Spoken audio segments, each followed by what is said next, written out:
Observa que se nesse input eu inserir aulas, nada acontece, mas a feature que a gente vai implementar vai fazer com que esse termo do input filtre e exiba só os to-dos que contenham esse valor que foi inserido no input. E já que eu falei filtrar, a primeira coisa que vem na minha mente é usar o filter para implementar essa feature, o que não significa que seja a única maneira de resolver esse problema.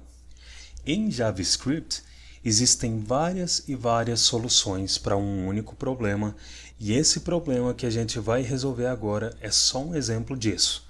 Agora, o primeiro passo que a gente pode dar para implementar essa feature é adicionar um listener de evento input nesse input, para a gente executar uma função a cada vez que o valor desse input mudar, ou seja, a cada vez que um caractere for inserido no input.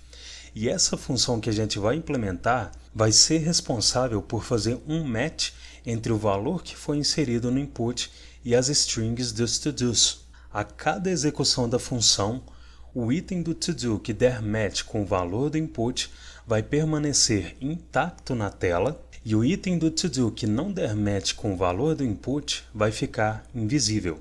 E a gente vai fazer o to-do que não der match ficar invisível através de uma classe CSS que contém o estilo que vai deixar o to-do invisível. Se eu inspecionar esse form, a gente vê que ele tem uma classe formSearch e ele contém o input no qual a gente precisa adicionar o event listener. Então, para obter a referência desse input, eu vou inserir uma const input search to-do que recebe document.querySelector, e para obter o input, como o input está dentro de um form com a classe formSearch e eu tenho que passar um seletor CSS como argumento do querySelector, eu vou inserir .formSearch espaço input.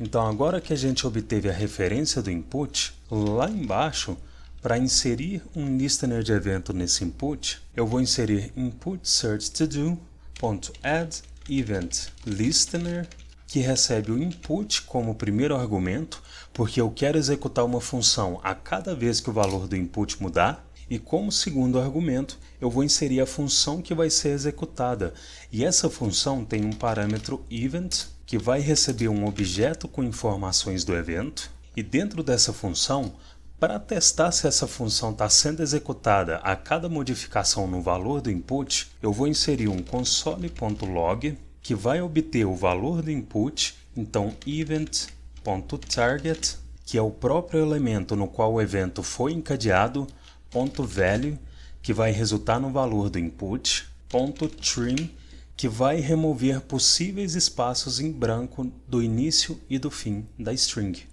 Se eu salvar e inserir um valor no input, a cada caractere que eu insiro, a função é executada. E para mim não ter que pegar o mouse e clicar no input antes de inserir um valor, eu vou remover o autofocus do input de adicionar to-dos e vou adicionar o autofocus no input de filtrar os to-dos. Se eu salvar, a gente vê que agora o foco já está no input que filtra os to-dos e eu posso inserir um valor nesse input sem ter que pegar o mouse antes. Qual que é o nosso próximo passo? A gente vai tentar, de alguma forma, filtrar os to-dos através do valor do input e adicionar classes nos to-dos que não correspondem ao valor do input. Mas antes de filtrar os to-dos, a gente precisa obter as referências dos to-dos. Se a gente olhar aqui no topo do código, eu já tenho uma referência do UL, que é o pai dos to-dos, que são os LIs. Então, se abaixo desse console.log eu inserir um console.log que recebe todosContainer.children, que é a propriedade que possibilita eu obter todas as referências dos elementos filhos dessa UL, se eu salvar e inserir um valor no input, a gente vê undefined porque eu esqueci de passar o L depois do I.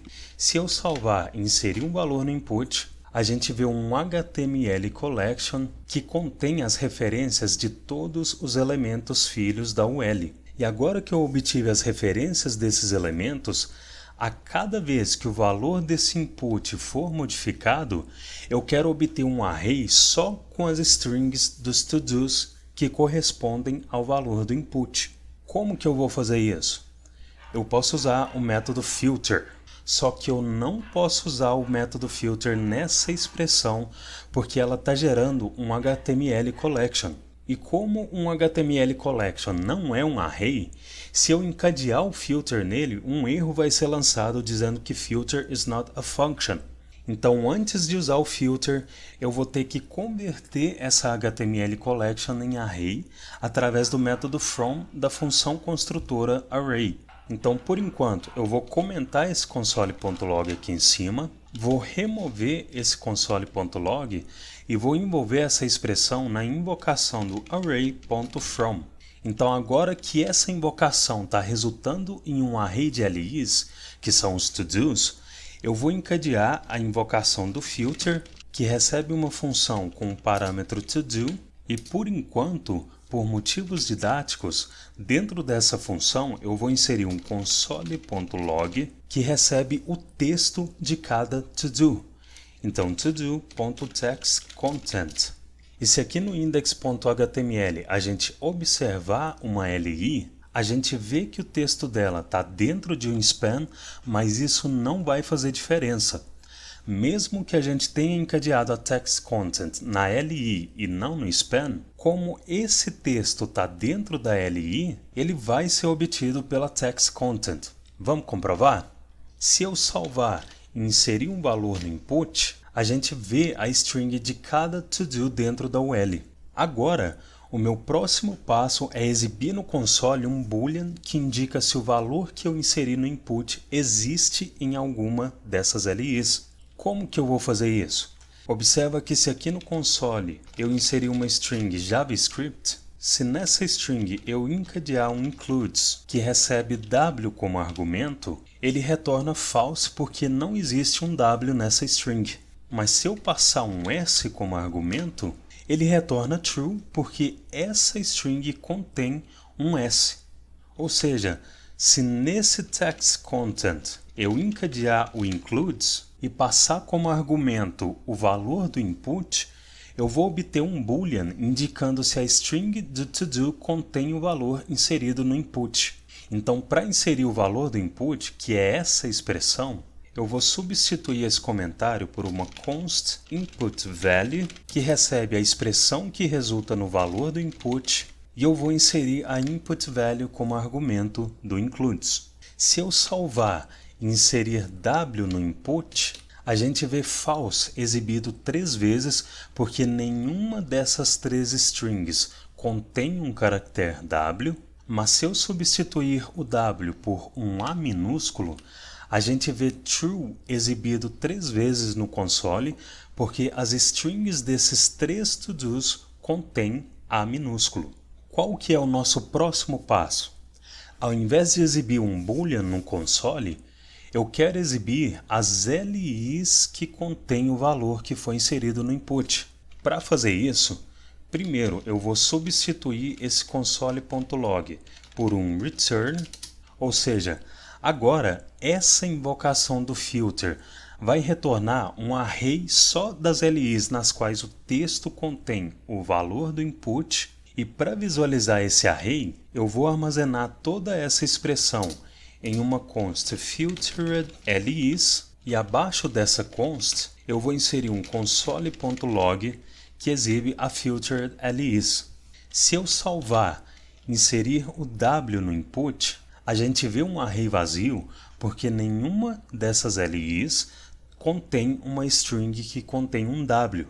Agora, se eu substituir o w por um b maiúsculo, a gente vê no console um array que contém uma LI que corresponde a essa LI do Breaking Bad, que é a única LI que contém um B maiúsculo. Qual que é o nosso próximo passo? Como eu quero adicionar uma classe CSS nas LIs que não contém o valor que foi inserido no input, ao invés de obter um array das LIs que contém o valor que foi inserido no input, eu quero obter um array das LIs que não contém o valor que foi inserido no input. Como que eu posso fazer isso? eu posso inverter o boolean que essa expressão está gerando. Se eu inverter o boolean que essa expressão está gerando, essa invocação do filter vai retornar um array só das LIs nas quais o texto não contém o valor do input. Você lembra como que a gente inverte um boolean? A gente pode usar o operador not no início do boolean.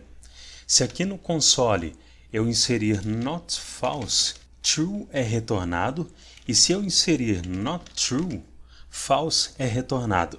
Então, se no início dessa expressão eu inserir um not e salvar, se eu inserir um B maiúsculo no input, como eu fiz o filter retornar false caso o match entre o valor do input e a string das LIs acontecesse, o array que o filter gerou não contém a LI que contém B maiúsculo, e como eu fiz o filter retornar true caso o match entre o valor do input e a string das LIs não acontecesse, o array que o filter gerou contém as duas LIs que não contém B maiúsculo. E por que eu fiz isso? Porque é exatamente nessas duas LIs que não contém o B maiúsculo que eu quero adicionar a classe que vai deixar elas invisíveis. Então, para adicionar uma classe em cada uma dessas LIs, a gente vai usar o for-each. Roger, mas por que o for-each? Porque o map e o filter são métodos que devem ser usados para gerar um array, o reduce deve ser usado para reduzir um array a qualquer outro tipo de dado, e o for-each pode ser usado quando a gente não quer gerar um array, não quer reduzir um array, mas precisa executar um efeito colateral, que nesse caso vai ser uma manipulação do DOM. Então, como agora, ao invés de exibir as LIs no console, a gente quer inserir uma classe nas LIs, eu vou remover esse console.log daqui, vou remover essa const filtered LIs, vou quebrar a invocação do filter para a linha abaixo, vou remover essas chaves e vou remover o return para usar o return implícito da arrow function, e nesse array que o array.from está gerando, eu vou encadear um for each que recebe uma função com o parâmetro todo, que representa cada LI do array, e dentro dessa função, para adicionar uma classe CSS em cada LI que deve ficar invisível, eu vou inserir todo.classList.add, que recebe uma classe que a gente vai criar daqui a pouco, chamada hidden. Então, resumindo, essa expressão está gerando um array com as LIs que não correspondem ao valor do input, e através do for-each, cada uma dessas LIs vai receber a classe hidden.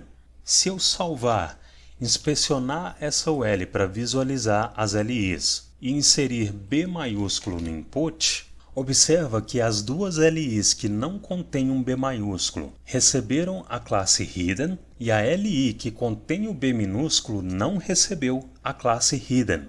Então agora, a cada modificação no valor do input, a classe hidden está sendo adicionada nas LIs que não correspondem ao valor do input, e para criar a classe hidden para que as LIs realmente fiquem invisíveis, eu vou inserir .hidden, que vai receber um display none, e se eu salvar, pressionar F5 para que a página seja recarregada e inserir um B maiúsculo no input, a gente vê que a classe hidden foi adicionada nas duas LIs que não contêm B maiúsculo, mas elas continuam visíveis. Se eu selecionar alguma dessas LIs com a classe hidden e aqui na aba Styles inserir display, que tem um L aqui, a gente vê que o display da classe hidden foi sobrescrito por esse display da classe deflex, que é uma classe padrão do Bootstrap. Então, para resolver isso, a gente vai usar um important? Não. Antes de adicionar a classe hidden nas LIs, eu posso remover a classe deflex. Então, acima desse add, eu vou inserir todo.classList.remove, que recebe d-flex. Se eu salvar, Se eu inserir um B maiúsculo no input, a gente vê que as LIs que não têm um B maiúsculos não foram renderizadas na UL, e a gente vê que a classe Deflex foi removida das LIs que não dão match com o input. A classe Hidden foi adicionada nessas LIs que não dão match com o input, e elas receberam um display None. Só que observa que se eu remover o B do input, como as LIs ainda estão com a classe Hidden e continuam sem a classe Deflex, elas continuam não sendo renderizadas. E não é isso que eu quero. Eu quero que, se o valor do input mudar, as LIs que precisam ser renderizadas sejam de fato renderizadas. E para fazer isso, eu posso duplicar toda essa expressão que insere as classes nas LIs, e a cada vez que o valor do input mudar, se a LI contém o valor do input, ou seja, se eu remover um not daqui e essa expressão resultar em true, significa que a LI contém o valor do input, então eu vou remover a classe hidden dessa LI e vou adicionar a classe deflex nela.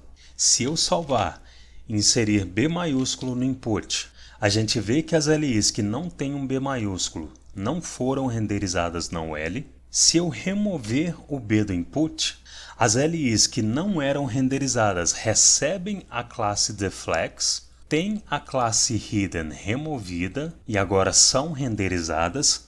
Se eu inserir um A minúsculo, como todas as LIs contêm um A minúsculo, todas são renderizadas. E se depois do A eu inserir um U minúsculo, só a LI que contém um A seguido de um U é renderizada. Essa é só uma entre as várias soluções para se fazer uma filtragem em uma UL. Agora, observa que se eu inserir aulas com A maiúsculo no input, como a string aulas da segunda LI está com o A minúsculo, o match entre o valor do input e a string da LI não aconteceu. Como que a gente pode resolver isso? Antes de tentar dar um match entre as strings, a gente pode converter as duas strings para que elas fiquem ou com todas as letras minúsculas ou com todas as letras maiúsculas. Então, para fazer com que essa const input value receba o valor do input com todas as letras minúsculas, na invocação do trim, eu vou encadear um to lowercase. E como eu sei que essa expressão todo.textContent resulta na string da LI, eu vou encadear nelas um to lowercase.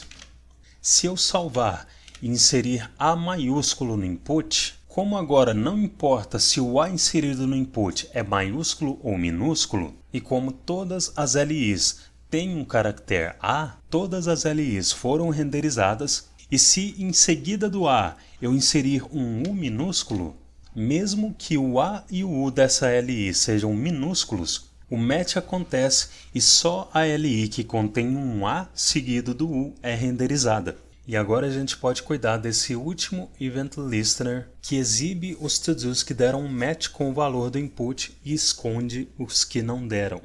A gente sabe que essa primeira parte desse código deixa os to-dos que não dão match com o valor do input invisíveis. Essa segunda parte deixa os to-dos que dão match com o valor do input visíveis. E observando as duas, a gente vê que elas têm a mesma estrutura, variando alguns valores, e a única repetição exata que acontece é essa conversão do HTML Collection em array. Para eliminar essa repetição, a gente pode armazenar esse array em uma constante e usar esse array ao invés de gerar dois novos arrays, como está acontecendo aqui, porque o método from gera um novo array. Então, abaixo da input value, eu vou inserir uma const todos que recebe essa expressão que converte o HTML collection em um array, e eu vou substituir as ocorrências do array.from pela todos. Feito isso, a gente pode isolar esse código que esconde os to-dos em uma função hide to-dos, por exemplo, e a gente pode isolar esse código que deixa os to-dos visíveis em uma função show to-dos. Então, acima desse event listener, eu vou inserir uma const hide to-dos que recebe uma função, e dentro dessa função eu vou inserir esse pedaço do código que esconde os to-dos que não dão match com o valor do input, e dentro da função do listener de input, eu vou invocar a hideToDos. Só que observa que aqui dentro da hideToDos, eu estou usando toDos, que é essa const que foi declarada aqui dentro da função do listener do input, e esse includes está usando o input value que corresponde a essa const input value declarada aqui dentro da função do listener do input. Ou seja, se eu salvar e inserir algum valor no input de busca dos to-dos, a gente vê um reference error, to-dos is not defined, e se eu clicar nessa linha onde o erro aconteceu, a gente vê que o erro aconteceu quando o to-dos foi lido. O que é um reference error? Um reference error acontece quando uma variável que não existe num determinado escopo foi usada, como dentro do escopo da hideToDos, ou seja, dentro do bloco dela, não existe uma variável ou constante toDos declarada, criada, esse reference error foi lançado. E o mesmo vale para input value aqui dentro do includes. Como que eu resolvo esse erro? Eu posso fazer essa função ter um parâmetro toDos e um parâmetro input value e que ambos recebam os valores que as declarações dessas consts estão armazenando. Então vou inserir um parâmetro toDos, vou inserir um parâmetro input value e vou fazer a invocação da função receber o toDos e o input value como argumentos. Se eu salvar, inserir AUL no input, nenhum erro é exibido no console e só o to-do que contém AUL é exibido. Então agora eu posso fazer o mesmo para isolar esse código que exibe os to-dos. Então acima desse add event listener eu vou inserir uma const show to-dos que recebe uma função com os parâmetros to-dos e input value. E dentro dessa função, eu vou inserir esse pedaço de código que exibe os to-dos que dão match com o valor do input. E dentro da função de listener do input, eu vou invocar a showToDos que recebe to-dos e input value. Se eu salvar e inserir EX no input, nenhum erro é exibido no console e só o to-do que contém EX é exibido. E se eu remover esse valor do input, todos os to-dos são exibidos novamente. Então agora a gente vai refatorar essas repetições de padrão da hideToDos e da showToDos. O que eu quero fazer aqui? Eu quero isolar em uma função esse toDos.filter da hideToDos e esse toDos.filter da showToDos. Para fazer isso, acima da hideToDos, eu vou inserir uma const filter toDos que recebe uma função e dentro dessa função eu vou copiar e colar esse toDos filter da hideToDos. E qual que é a minha ideia com essa função? O que eu quero que ela faça? Eu quero que ela retorne os to-dos que ou devem ser exibidos ou devem ser ocultados. Como que eu vou fazer isso? Aqui nesse código eu tenho duas variáveis que eu vou precisar e que não foram declaradas aqui nessa função, que são toDos e input value. Ou seja, eu vou ter que receber esses valores por parâmetro. Então eu vou inserir toDos como primeiro parâmetro e vou inserir input value como segundo parâmetro. E como a gente sabe que toda essa expressão vai resultar em um array, eu vou inserir um return para que quando essa função for invocada, ao invés do array ficar preso dentro dela, ele seja retornado. Só que aqui surge uma dúvida. Como que eu posso fazer essa função retornar um array com os to-dos que ou devem ser exibidos ou devem ser ocultados? É o seguinte, eu posso fazer essa função receber um terceiro parâmetro que indica que os to-dos que o filter deve retornar são os to-dos que devem ser exibidos ou ocultados, e dentro da função eu posso fazer uma verificação no valor desse parâmetro para então retornar os to-dos que devem ser retornados. Então eu vou inserir um parâmetro return matched toDos que vai receber um boolean na invocação da função. E nessa função do filter, eu vou inserir um ternário que nada mais é que um if-else inline. Como que vai ser esse ternário?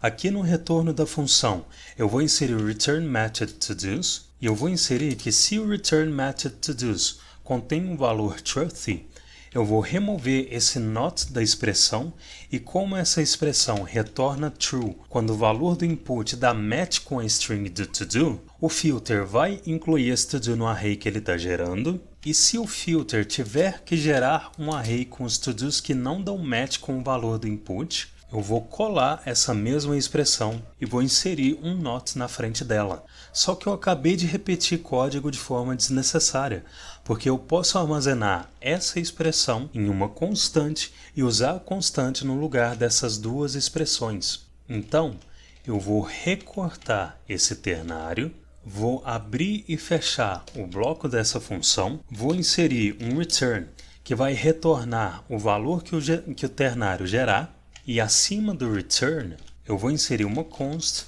matchedToDos que recebe essa expressão, e nos dois lugares em que essa expressão é usada eu vou inserir a matchedToDos. E outra coisa que eu também posso fazer é eliminar esse return e essas chaves e indentar esse filter. Então agora, para usar essa função filterToDos, eu vou substituir esse todos.filter da hideToDos pela invocação da filterToDos, que recebe toDos como primeiro argumento, o valor do input como segundo argumento e false como terceiro argumento, porque os toDos que eu quero retornar não são os toDos que deram match. E eu também vou fazer a mesma coisa aqui embaixo na showToDos. Eu vou substituir esse toDos.filter pela invocação da filterToDos, que recebe toDos, o valor do input, e true como terceiro argumento, porque os toDos que eu quero retornar são os toDos que deram match. Vamos testar? Primeiro, eu vou adicionar um novo to-do alô, e se nesse input de busca eu inserir A, como todos os to-dos contêm a letra A, todos os to-dos continuam sendo exibidos, e se eu adicionar U, só o to-do que contém um A seguido de um U é exibido, então o refactoring do filter não quebrou a aplicação. Agora observa que a hideToDos e a showToDos têm esses for each que também têm a mesma estrutura e só mudam esses dois valores dos métodos remove e add. Então, a gente pode criar uma função que encapsula esse for each e recebe as classes que vão ser manipuladas. Então, aqui acima da hideToDos, eu vou inserir uma const manipulateClasses que recebe uma função, e dentro dessa função eu vou inserir esse for each, e a gente já vê que o VS Code sinaliza que tem um erro aqui no ponto do for each. Que erro é esse? O erro é que o for each é um método de array que precisa ser encadeado em um array. Então, antes do ponto, eu vou inserir toDos, que vai ser um parâmetro da função, que vai receber os toDos gerados pelo filter, e como eu quero deixar essa função genérico suficiente para eu mudar os nomes das classes que vão ser manipuladas, eu vou fazer essas classes serem recebidas por parâmetro também. Então, eu vou inserir um parâmetro class to add, um parâmetro class to remove, e eu vou inserir esses parâmetros no lugar desses nomes das classes. E agora, para usar essa função, por enquanto, eu vou comentar esses dois for eachs, e como essa expressão retorna o array que a gente precisa passar como primeiro argumento da invocação da manipulateClasses, eu vou fazer essas duas expressões serem armazenadas em uma const toDos to hide. Vou modificar o nome dessa segunda const para toDos to show, e abaixo de cada const eu vou invocar a manipulateClasses, e nessa primeira invocação eu vou inserir a toDos to hide como primeiro argumento, a classe hidden, que é a classe que deve ser adicionada, como segundo argumento, e a classe deflex, que é a classe que deve ser removida como terceiro argumento. Então eu posso remover esse for each daqui, vou consertar o espaço desse argumento, e nessa manipulateClasses dentro da showToDos, eu vou inserir toDos to show como primeiro argumento, deflex como segundo argumento, hidden como terceiro argumento, e vou remover esse for each comentado. Vamos testar? Se eu salvar e adicionar um novo to-do, acordar às 7. O to-do é inserido. Se eu clicar na lixeira do primeiro to-do, ele é removido da tela. Se eu pesquisar por A com crase, só o acordar às 7 é exibido. Se eu remover esse valor do input, os outros to-dos ficam visíveis novamente. E se eu remover o acordar às 7, ele é removido do to-do.